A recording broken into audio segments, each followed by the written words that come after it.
Assalamualaikum warahmatullahi wabarakatuh. Perkenalkan, nama saya Wairunisha dari Universitas Sultan Ageng Tirtayasa, jurusan Pendidikan Guru Sekolah Dasar semester 6. Dalam video ini, kita akan membahas mengenai jenis-jenis penggolongan hewan. Apakah kalian tahu ada berapa macam jenis-jenis penggolongan hewan yang ada di sekitar kita? Yang pertama, ada berdasarkan tempat hidupnya. Yang kedua, berdasarkan makanannya. Dan yang ketiga, ada berdasarkan cara berkembang biaknya. Yang keempat, berdasarkan cara bernafasnya. Yang kelima, berdasarkan cara bergeraknya. Dan yang keenam ada berdasarkan penutup tubuhnya.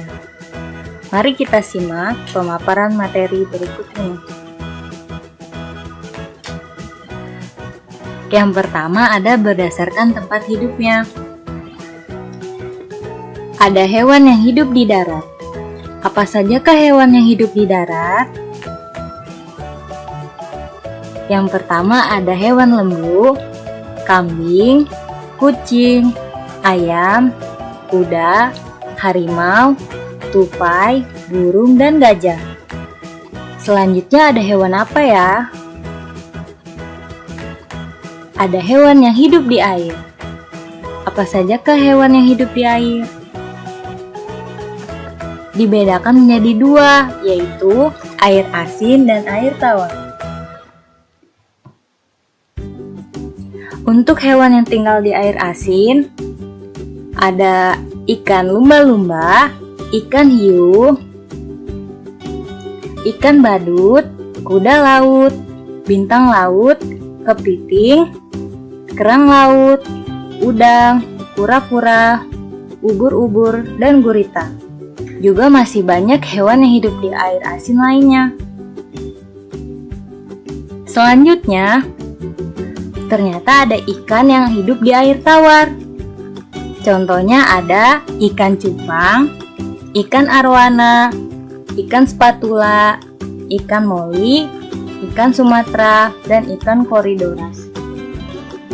Serta ada ikan lele, ikan gabus, gurami, ikan mas, ikan patin, mujair, dan lainnya. Nah, selanjutnya ternyata ada hewan yang hidup di darat dan air. Apa sajakah hewan yang hidup di darat dan air? Biasanya disebut dengan hewan amfibi atau amfibia, yaitu hewan yang bertulang belakang yang hidup di dua alam. Contohnya ada kadal, ada katak, kodok, dan salamander.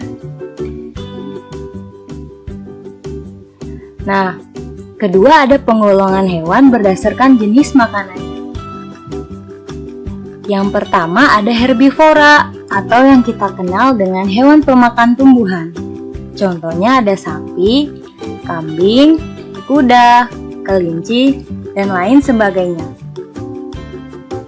Yang kedua ada karnivora atau hewan pemakan daging. Contohnya ada buaya, singa, harimau, elang, ular, serigala, dan lain sebagainya. Ketiga ada omnivora, yaitu pemakan daging dan tumbuhan. Contohnya ada tikus dan ayam. Penggolongan hewan yang ketiga ada berdasarkan cara berkembang biaknya. Apa sajakah ya? Yang pertama ada ovipar. Tahukah kalian bahwa ovipar yaitu hewan yang berkembang biak dengan cara bertelur, seperti ayam, itik, penyu, dan ikan. Jenis yang kedua ada vivipar, yaitu hewan yang berkembang biak dengan cara beranak. Contohnya kerbau, kuda, sapi, kambing, gajah, kucing, kelinci, tikus, dan masih banyak lagi. Yang ketiga ada ovovivipar. yaitu hewan yang berkembang biak dengan cara beranak dan bertelur. Contohnya ular, ikan hiu, ikan pari, buaya, dan sebagainya.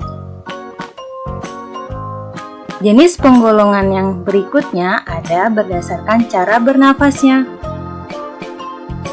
Yang pertama ada bernafas dengan insang, contohnya itu ikan.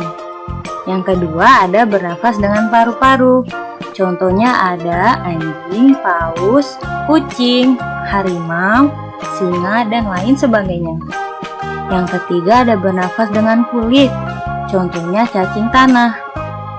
Dan yang terakhir ada bernafas dengan trakea, contohnya kupu-kupu, lebah, semut, dan lain-lain. Selanjutnya ada apa ya? Ada jenis hewan berdasarkan cara bergeraknya. Terdiri dari 4 jenis. Yang pertama ada hewan yang bergerak dengan kaki. Contohnya seperti kucing, kuda, anjing, singa, jerapah, gajah, harimau, dan lainnya. Yang kedua ada hewan yang bergerak dengan sayap. Contohnya kupu-kupu, burung, dan serangga yang bersayap.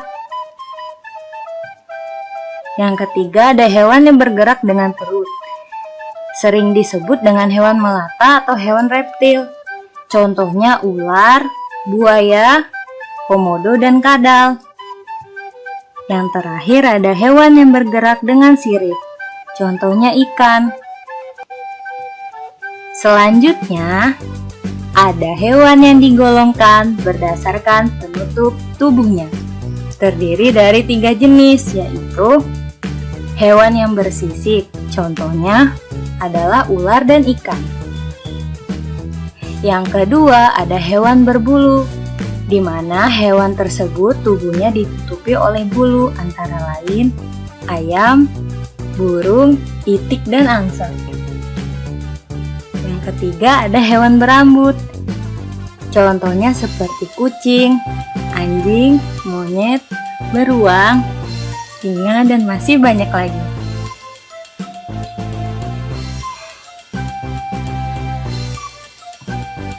Nah, sekian, terima kasih.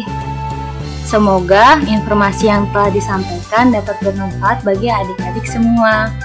Wassalamualaikum warahmatullahi wabarakatuh.